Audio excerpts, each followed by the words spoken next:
जागो जागो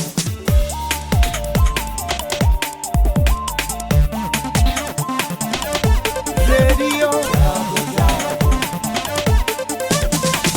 रेडियो जागो 90.4 FM। रेडियो जागो 90.4 FM स्टूडियो से मैं अभय शंकर गौड़ हमारे साथ चर्चा के लिए मौजूद हैं उत्तर प्रदेश में कृषि उत्पादन आयुक्त रहे, अतिरिक्त मुख्य सचिव रहे चंद्र प्रकाश जी आज हमारे साथ हैं। उनका हम स्वागत कर रहे हैं। हरदोई की शुगर मिल है DCM श्रीराम ग्रुप की हरियाणा चीनी मिल के महाप्रबंधक प्रदीप त्यागी जी हमारे साथ हैं और हमारे साथ हैं दो स्टेक होल्डर्स यानी वो लोग जो आज रोजगार सृजन या रोजगार की तलाश में या स्वरोजगार के लिए अपना कैरियर चुनने के लिए आगे आ रहे हैं। इसमें से हमारे साथ हैं एक तो गरिमा जी और दूसरे हैं वैभव। हम आप सभी लोगों का रेडियो जागो 90.4 FM स्टूडियो में स्वागत करते हैं। आज देखिए पूरे विश्व में रोजगार और अच्छे काम और उद्यमिता के लिए कौशल की आज यानी कि स्किल की बहुत बड़ी आवश्यकता है।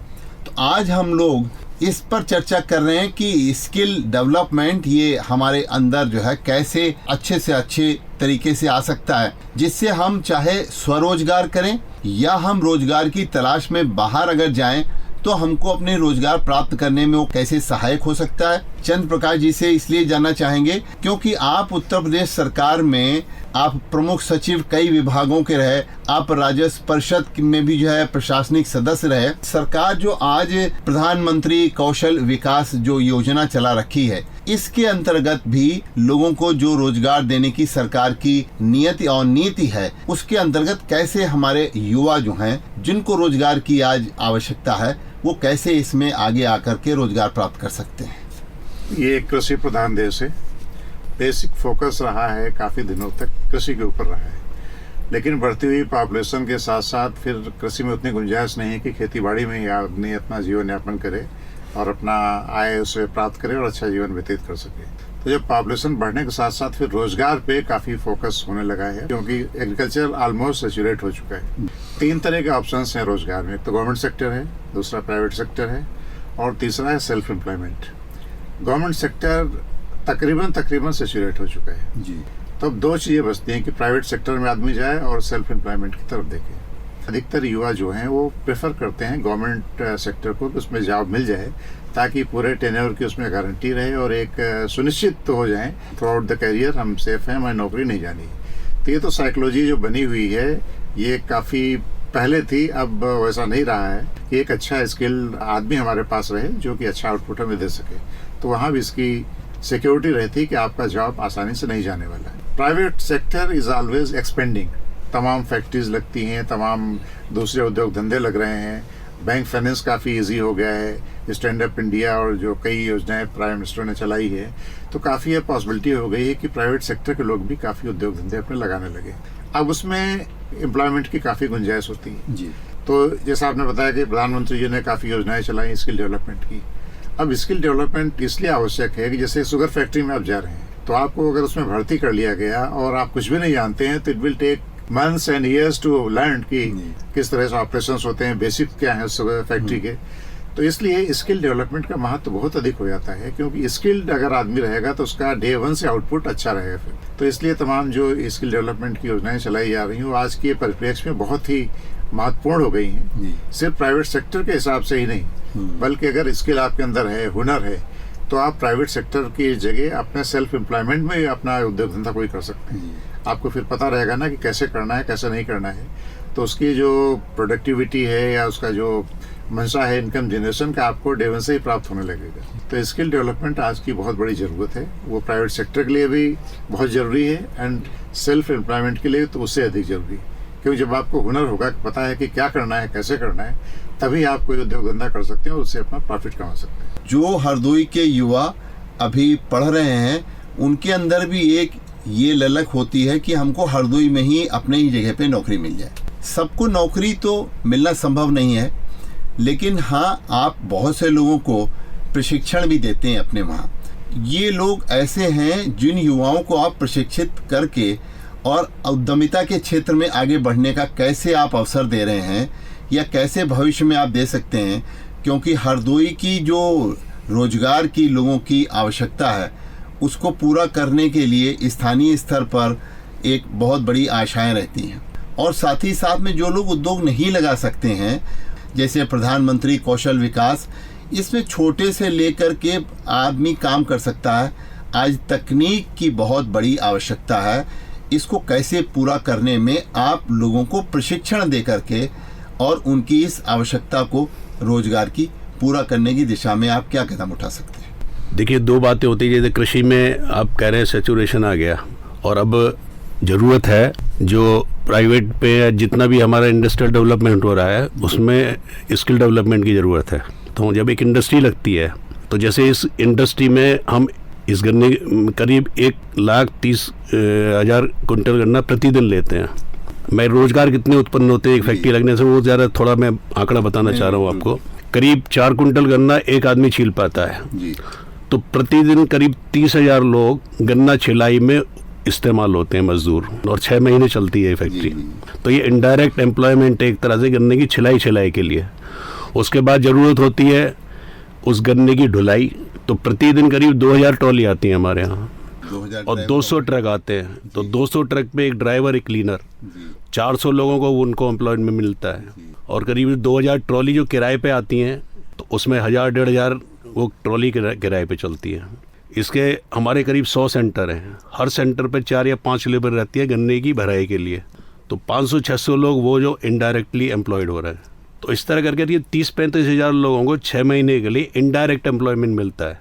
आपने अपने क्षेत्र में युवाओं को गन्ने का नया बीज जो आप देते हैं उसको मल्टीप्लाई करने के, उसकी सीडलिंग्स बनाने के काम में कई समूह वहाँ पे हमने देखे। जैसे आप स्वयं सहायता समूह है, करीब 265 हमारी चारों शुगर मिल में हैं जी। और हर समूह में जितनी महिलाएं हैं 2 बार बुआई होती है गन्ने की, तो सिंगल बड से वो सीड बनाती है जी। तो प्रति महिला करीब 38,000 रुपये एक साल में कमाती है, जो समूह में अगर प्रति महिला का हम वो आंकलन लेते हैं। और क्योंकि समूह जो प्रमुख सचिव भूसरेड्डी साहब थे उनकी पहल थी है, तो ये बड़े सक्सेसफुल रहे हैं। तो इनकी हमारे करीब अगर गन्ने के गांव देखें केवल हरियाणा के, तो करीब 200 के आसपास गांव हैं। तो वहाँ पर और समूह भी बन सकते हैं। तो एक तो संभावना इसमें क्लियर कट आती है, जो गांव में रहती हैं महिलाएं उनके समूह बन के वो कमाई कर सकती है। एक हमने बहुत पहले शुरू किया था, क्योंकि सभी छोटे किसान हैं अधिकतर, सबके पास साधन नहीं है। तो कुछ जो अच्छे किसान हैं उनको हमने ट्रेनिंग दी, बाकायदे के फाइनेंशियल ट्रेनिंग दे के कि किस तरह व्यवस्था की जाती है एक बिज़नेस की। तो इस तरह के एंटरप्रेन्योर बने हुए हैं वो। और हमारे करीब 65 के आसपास सुपरवाइज़र रहते हैं जो गांव में रहते के बाद 10-15 गांव होते हैं। तो बड़ी मशीन है वो रखते हैं और उसके साथ वो उनको काम दिलवाते हैं। एक करीब 30-40 लाख रुपए का काम करता है, जिसमें उसकी कमाई होती है करीब 15-20% उसे बच जाता है। तो वो इसलिए बचता है क्योंकि उसने वो करने का काम सीख लिया और हम उसकी सहायता कर रहे हैं। तो मेरे पास अधिकतर जो युवा आते हैं मैं उनसे ही कहता हूँ, क्योंकि ऑन रोल है हमारे आदमी 600 के आसपास हैं। तो जैसे सैचुरेशन है, जो बच्चे ITI कर लेते हैं उनको भी आप प्रशिक्षण हाँ देते हैं? हर साल हम करीब 30-35 लोगों को, हरियाणा की बात करता हूँ तो 30-35 लोगों को हर साल हम प्रशिक्षण देते हैं। उसमें मुझे एक चीज़ की कमी दिखाई देती है, धीरे धीरे जैसे इंडस्ट्री की रिक्वायरमेंट बढ़ती जा रही है तो स्किल दूसरी तरह का चाहिए, तो वहाँ का सिलेबस बदलने की ज़रूरत है। तो मैं हरदोई से जितने ITIs हैं यहाँ, उनका मैं नामित चेयरमैन हूँ पब्लिक प्राइवेट पार्टनरशिप में।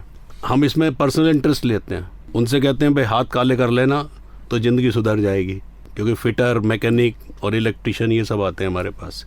तो उनको काफ़ी रोज़गार दूसरी जगह मिलता है, क्योंकि यहाँ पे तो जब कोई रोल पे अगर हमें लेना होता है, जब कोई वैकेंसी होती है तभी उसे लेते हैं। तो उनमें कई ITI को हमने अपने यहाँ भर्ती भी किया है, जो यहाँ से स्किल करे, 1-2 साल एक्सपीरियंस ले लिए कहीं, फिर हमारे यहाँ आ जाते हैं जब भी वैकेंसी होती है। आपने सही कहा कि उत्तर प्रदेश सरकार ने अभी ग्लोबल इन्वेस्टर समिट की थी जी, उसमें 36,000 करोड़ रुपए के विनियोजन के प्रस्ताव की बात कही गई जी। और ये कहा गया इस 36,000 करोड़ रुपए जो उत्तर प्रदेश में मुख्यमंत्री योगी जी की पहल से यहाँ पे निवेश होगा, उससे लगभग 1 करोड़ लोगों को वो रोजगार के अवसर प्राप्त होंगे। तो वो रोजगार के अवसर जो हैं, सब लोग सिर्फ नौकरी से ही नहीं सोच सकते, जैसे आपने बताया बहुत से अनेक तरीके हैं। और उसमें सबसे बड़ा एक है कि सेल्फ एम्प्लॉयमेंट, हम अपना काम कैसे शुरू कर सकते हैं। तो गरिमा जी, आप ये बताइए कि आप अपना कुछ काम अगर शुरू करें या अगर आपने काम शुरू कर रखा है तो उससे आप कैसे अपना रोजगार के अवसर प्राप्त कर सकती हैं, या आपका सिर्फ ये नियत रहती है तो सरकारी नौकरी ही प्राप्त करके करेंगे? तो जैसे गेहूं को मेरे फादर ने बीज के तौर पर तैयार किया है, हर चीज को, कोई भी चीज है उसको बीज के तैयार। तो आपका उसमें क्या सहयोग? सर उसमें मेरा ये सहयोग रहता है कि उसमें काफी महिलाओं को, सिर्फ ओनली महिलाओं को मैंने, क्योंकि ये कार्य महिलाएं नहीं करती हैं, गांव में उनको बताया कि आप अपना गेहूं साफ करिए और आपका गेहूं मैं इतने रुपए में परचेज करूंगी। फिर उसके बाद मैं उसको पैकिंग करवाती हूँ, और पैकिंग करवाने के बाद मैंने खुद की, मेरे ब्रदर ने शॉप खोल रखी है, उस पे वो सप्लाई होता है। तो उन महिलाओं को भी उस पे 20 रुपए बच जाता है गेहूं पे। अच्छा। जैसे उन्होंने 2 किलो दिया है, तो मैंने उनका अगर 20 रुपए मार्केट में बिक रहा है तो मैं उनका 40 में परचेज करती हूँ, मैं बेचती हूँ उसको। और इसी तरीके से जैसे मेरे स्टेशनरी की भी शॉप है, तो उसमें जैसे पैकिंग के लिए मैंने पेंसिल्स पैकिंग बॉक्स में करनी है, उसके लिए भी काफी महिलाओं को लगा रखा है, लड़कियों को। तो उनको 50 पैसे एक पेंसिल, तो अगर वो 100 पेंसिल्स पैक करती हैं तो उनको 50 रुपए तैयार हो जाता है। तो आप उनको प्रशिक्षित करती हैं कि ये पैकेजिंग कैसे की जाएगी, यानी कि एक उनके अंदर वो हुनर पैदा करती हैं। महिलाएं गांव के क्षेत्र में क्या है, वो जागरूक अभी नहीं है। जरूरी नहीं गवर्नमेंट सेक्टर में ही जाके प्राइवेट में बहुत कमा सकते हैं आप, लेकिन आपकी लगन होनी चाहिए। बहुत अच्छी बात कही आपने, लगन होनी चाहिए। देखिए हमारे बीच में हैं वैभव जी, बीए करने के बाद अब बीएड कर लिया है, फिर आप रोजगार प्राप्त करना चाहते हैं। आप रोजगार प्राप्त करेंगे सिर्फ, या रोजगार के अलावा भी आपका प्लान है कि अगर रोजगार नहीं मिलेगा तो हम अपना भी कुछ काम कर सकते हैं? कोई आप ये सोचते हैं क्या हमारे अंदर कोई एक कौशल होना चाहिए, एक स्किल होनी चाहिए? पहले तो हमें वो देखनी चाहिए कि हमारे अंदर क्या स्किल है, फिर उस स्किल को डेवलप कैसे किया जाना चाहिए। अच्छी बात है। और उस स्किल को डेवलप करने के लिए हमें एक गाइडेंस की जरूरत होती है। अच्छी बात है। इसमें सबसे ज्यादा जरूरी ये रहता है कि हमें अपने एक लक्ष्य का पता होना चाहिए। आपका जी लक्ष्य क्या है? मुझे शिक्षक बनना है जी। प्लान बी क्या रखा है? फिलहाल तो मैंने प्लान बी में यही सोच रखा है कि अगर मैं ये नहीं कर पाया जी, तो मैं अपने किसी तरीके का छोटा सा अपना कोई स्टार्टअप वगैरह शुरू कर लूंगा, या किसी प्राइवेट सेक्टर में देखूंगा। आपने बढ़िया बात कही है कि देखिए आप शिक्षक बनना चाहते हैं, और अगर आप शिक्षक नहीं बने तो आप स्टार्टअप। हमारे पास एक एग्जाम्पल ऐसा है कि हरदोई के ही कुछ लड़कों ने मिल करके, और वो सर उन्होंने अपना एक स्टार्टअप बनाया, और वो ऑनलाइन जो है वो पढ़ाते हैं, जो अलग अलग क्षेत्र में जिसने जो पढ़ाई कर रखी है उस क्षेत्र के लोगों को ऑनलाइन पढ़ाते हैं। और वो स्टार्टअप उन्होंने बना रखा, कई मिल करके 3-4 ने जो टैलेंटेड हैं उन्होंने अपना समूह बना। बहुत अच्छी बात आपने कही कि स्टार्टअप, तो पढ़ाने के क्षेत्र में भी अब स्टार्टअप जो है। गौर साहब मैं दो उदाहरण और देना चाहूँगा। जी जी जी। क्योंकि गरिमा की बात सुन के मुझे बड़ा अच्छा लगा, उद्यमिता वाला। हमारे यहाँ 2 ऐसे उदाहरण हैं। 4-5 साल पहले एक हमारे से जुड़े थे, तो एग्री इनपुट डलता है सब हमारे, तो हम ये चाहते हैं कि किसानों को सही समय पे सही एग्री इनपुट मिल जाए, सही क्वालिटी का। उनसे हमने बातचीत करी, तो पहले घबरा रहे थे वो कि साहब हम यहाँ पे अगर सेंटर खोलेंगे बिक्री कितनी हो पाएगी। पहले दूसरे साल में 1-1.5 करोड़ का उनका बिजनेस हुआ, अब करीब 25 करोड़ का उनका बिजनेस है जो सप्लाई होता है एग्री इनपुट। तो हमें ये संभावना हमें भी नहीं लगती थी इतना बढ़ेगा, लेकिन उन्होंने साथ दिया, हमने उनका साथ दिया, और ये एक बात बन निकली। कृषि में जैसे आप बता रहे हैं, कृषि में देखिए अधिकतर अब गैप क्या है, युवा पढ़ लिख गए हैं, तो वो क्या चाहते हैं कि मेहनत कम करनी पड़े और उसके साथ साथ खेती हो जाए। तो इसमें मशीनीकरण ने बहुत बड़ा साथ दिया है। एक जाफर करके एक हमारे किसान है, तो वो इतने बढ़िया तरीके से खेती करता है, जो ड्रिप इरिगेशन होता है ना, उसमें वो यहाँ पे मोबाइल से बैठा वो अपने खेत में पानी चला लेता है। तो इस बार उसको पुरस्कार भी मिला था। खेती इतनी बढ़िया करता है, गन्ने की पैदावार जो नॉर्मल 70-80 कुंटल प्रति बीघा होती है, जो अच्छी वैरायटी है, वो 150-200 कुंटल प्रति बीघा पैदावार लेता है, और दूसरों के लिए उदाहरण बना हुआ है। चंद्र प्रकाश जी, आप वरिष्ठ IAS के नाते आप कृषि उत्पादन आयुक्त उत्तर प्रदेश सरकार में रहे, तो कृषि के क्षेत्र में बहुत ज़्यादा युवा हमारे देश में हैं, उत्तर प्रदेश में भी खास तौर से। इन लोगों को आजकल कृषि से हट रहे हैं जो युवा, इनको कैसे रोका जाए कि कृषि के क्षेत्र में ही युवा रहें? तो इन युवाओं को कैसे रोका जाए कि वो अभी अपने ही कृषि कार्य में ही उनको ज़्यादा अच्छा प्रॉफिट मिले, तो उससे वो प्रेरित रहें, क्योंकि हमारे देश में कृषि को भी आगे बढ़ाना है। अगर उसको अच्छी आय कृषि से मिलेगी तो इसकी तरफ अट्रैक्ट होगा जी। अब आय कैसे मिल सकती है? तो आपने बताया ऐसे मैकेनाइजेशन इसका जरूरी है जी। बट प्रॉब्लम है कि लैंड होल्डिंग्स इतनी छोटी छोटी हैं गाँव में, बहुत अच्छी बात तो है। मैकेनिकल उसमें सही खेती करना बड़ा मुश्किल हो बहुत सकता अच्छी है, बात जी। क्यों पर यूनिट कॉस्ट फिर पर ज़्यादा यूनिट आती कॉस्ट आएगी और उतना वाइबल नहीं हो पाएगा, उसमें जी। मैकेनिकल ऑपरेशंस मुश्किल हैं। है। जी जी तो अब ये देखना होगा कि जो ट्रेडिशनल क्रॉप्स है हमारी व्हीट एंड पैडी, जी इसकी जगह हम कैश क्रॉप्स कौन कौन से अच्छी लाएं कि उसी लैंड होल्डिंग से हमें जी। गेहूं धान की जगह अच्छी आय प्राप्त हो जी सके। जी जैसे तमाम ऑप्शन से वेजिटेबल कल्चर है, हाँ। अगर सब्जियों की खेती करें जी। काफी अच्छा फायदा होगा। गेहूं, बागवानी में बागवानी भी है जी एंड फ्लोरिकल्चर है, जी जी तमाम तरह के दूसरे ऑप्शन है। मल्टी क्रॉपिंग है कि एक में ही हमने गन्ना बोया, उसी में बीच में हमने लहसुन मक्के बो की लेते ले हैं, ली, हाँ। टमाटर की भी सब्जी से खेती कर ली, लहसुन की भी कर ली, आलू की भी कर ली। आलू की कर ली। उसके बाद में ये चीज जब हमने क्रॉपिंग कर ली तो उसके बाद में गन्ना अपनी जगह है वो हो जाएगा। तो इसमें कई तरह की इनको एक्सपोजर की जरूरत है कि क्या पॉसिबिलिटीज हैं एग्रीकल्चर में। जैसे हमारे कई सर्विस सेंटर्स हैं खेती के, किसान सेवा केंद्र है, जी वहाँ बताते हैं लोग कि किस तरह से और अच्छी बेहतर आप खेती करें। बेसिकली पॉइंट वही है कि अधिक से अधिक आय अगर मिलने लगेगी इस तरह के नए जो फार्मूले हैं खेती करने के, तो युवा वर्ग भी उसमें अगर नौकरी नहीं मिली तो ही विल प्रेफर कि अपने गांव में रहे और जो भी लैंड होल्डिंग्स हैं उससे अच्छी से अच्छी आय वो प्राप्त करें। 2009 में गन्ने का 353 कुंटल पर हेक्टेयर की एक पैदावार की औसत आता था, जो कि अब ये 2023 में जो किया है 850 कुंटल प्रति बीघा है। तो ये करीब जो बदलाव है 2.5 गुना का, इनकम डबल ट्रिपल इनकम हो रहा है और उसका प्रभाव दिखता है। इसमें गौड़ साहब भी बता सकते हैं, पिछले 10-15 साल में 15 साल में 3 शुगर मिल हैं यहाँ पर हरदोई में। करीब 2,500 करोड़ रुपया किसानों के पास जाता है एज ए किन पेमेंट, और इनमें सब में मिला के 2,000 के आसपास गाँव हैं जिनमें सब पैसा जाता है। तो एक सर्कुलर इकोनॉमी क्रिएट होती है, उससे फिर मार्केट कितना डेवलप होता है। नए नए रेस्टोरेंट, स्कूल और जो कृषि यंत्र इस तरह के बहुत तेज़ी से डेवलप हुए। इसी को मैं कहता हूँ जो सर्कुलर इकोनॉमी वाली बात, कि जब वो जो आप कहते हैं कि जब आय आनी शुरू होती है तो वो इंटरेस्ट जग जाता है, उसमें रुचि पैदा हो जाती है। करीब 200 किसान इस तरह के हैं अब हमारे पास, पहले 10 या 20 किसान थे जो 200 कुंटल प्रति बीघा से ऊपर उपज ले रहे हैं गन्ने की, और सह फसल भी साथ में करते हैं वो।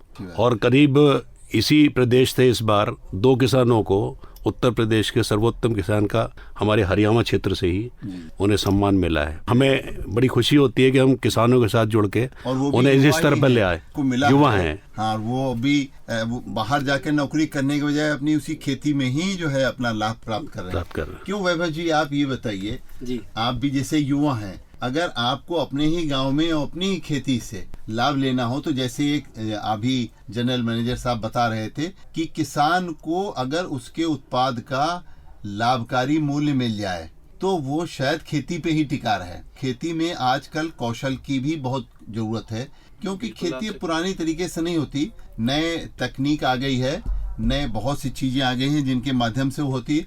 सबसे बड़ी चीज आजकल मोबाइल एक ऐसा आ गया है, इसमें सारी जानकारी भी प्राप्त होती है और खेती के लिए बहुत एक सहयोगी हो गया। कैसे आप अपना कैरियर जो है खेती में कैसे चुन सकते हैं?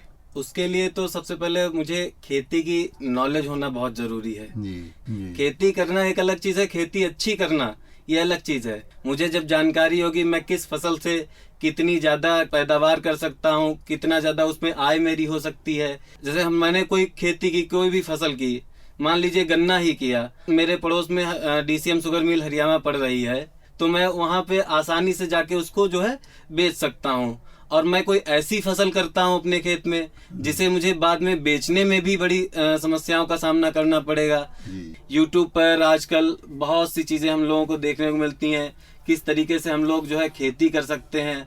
आजकल मैंने देखा है कि लोग जो है छोटे छोटे जो है एक तरीके से फॉरेस्ट टाइप के लगा रहे हैं। पंजाब का एक ग्रुप है जो कम जगह में जंगल बो रहा है, वो फार्मिंग के नए नए तरीके सिखा रहे हैं। ये सारी चीजें यूट्यूब पर ही आपको आजकल मिल जाएंगी। बहुत अच्छी बात कही। तो देखिए, रेडियो जागो 90.4 FM स्टूडियो में आज हम लोगों ने कौशल विकास की युवाओं के लिए क्या संभावनाएं हैं और उसके साथ साथ हम उनके रोजगार के अवसर कैसे उनको दिला सकते हैं और खेती में क्या संभावनाएं बन सकती हैं रोजगार की, इनको लेकर के साथ ही साथ व्यावसायिक शिक्षा को प्राप्त करके कैसे उन्नत कर सकते हैं हमारे देश के युवा। और आज तकनीक का युग है, तो तकनीक के माध्यम से अपने स्किल को, अपने कौशल को और ज़्यादा विकसित करने की जो अनेक योजनाएं हैं सरकार की, उनका भी लाभ लेकर के हम अपने को और ज़्यादा सक्षम बना सकते हैं। इस पर आज हमारे साथ चर्चा में शामिल हुए उत्तर प्रदेश सरकार के बहुत वरिष्ठ IAS अधिकारी चंद्र प्रकाश जी। आप उत्तर प्रदेश में कृषि उत्पादन आयुक्त भी रहे हैं और हमारे साथ आज हरदोई की DCM श्रीराम ग्रुप के जनरल मैनेजर प्रदीप त्यागी जी हमारे साथ शामिल हुए और हमारे साथ 2 स्टेक होल्डर्स, एक वैभव और दूसरे गरिमा जी। आप सभी को इस चर्चा में शामिल होने के लिए बहुत बहुत धन्यवाद, शुक्रिया, आभार। धन्यवाद।